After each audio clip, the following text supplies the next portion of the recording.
Getting older.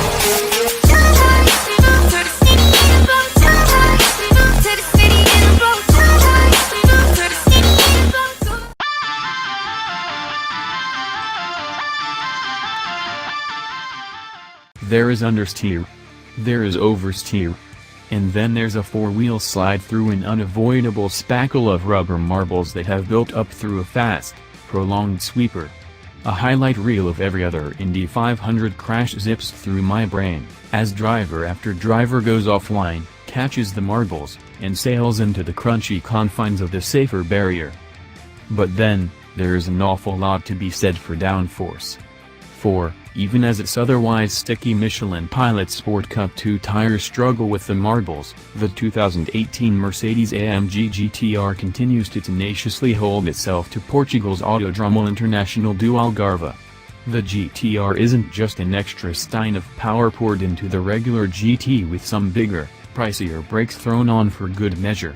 That was largely the AMG MO of yesteryear. And, okay, it still has those, but with the R, you get extra vents, foils, ducts, and diffusers that all contribute to keeping the ultimate AMG GT adhered to Portugal through that grand corner. And, quite ideally, most of them are hidden away, preventing one of the most beautiful cars in the world from becoming an overwrought track day special.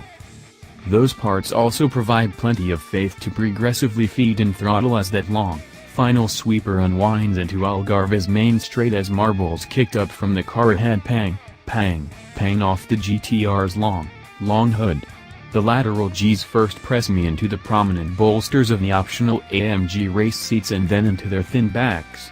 It's invigorating, but then comes the deep, guttural, nasty bellow of the hand-built 4.0-liter V8 massaged up to 585 horsepower courtesy new turbochargers with a higher boost pressure, plus a modified compression ratio, sharpened throttle mapping, and a modified exhaust, including an additional, center mount port. Mercedes says the entire combustion process has been retuned and the grand total is 82 more horsepower than in the AMG GTS. Yet, the resulting acceleration advantage isn't just a matter of extra power. The 0 to 60 run is estimated at 3.5 seconds versus 3.7 of the GTS. Few areas of the GTR have avoided the weights of a scalpel. This includes the wider front fenders, roof, torque tube, drive shaft, and multiple structural braces made of carbon fiber, plus forged wheels and composite materials taking the place of several metal parts. Mercedes had most of these components on hand at Algarve to let us hoist them ourselves, and the weight difference is obvious. Lifting the 9-pound drive shaft makes you look like The Rock, and it's easy to see how all of it together shaves off about 200 pounds versus the GTS's curb weight.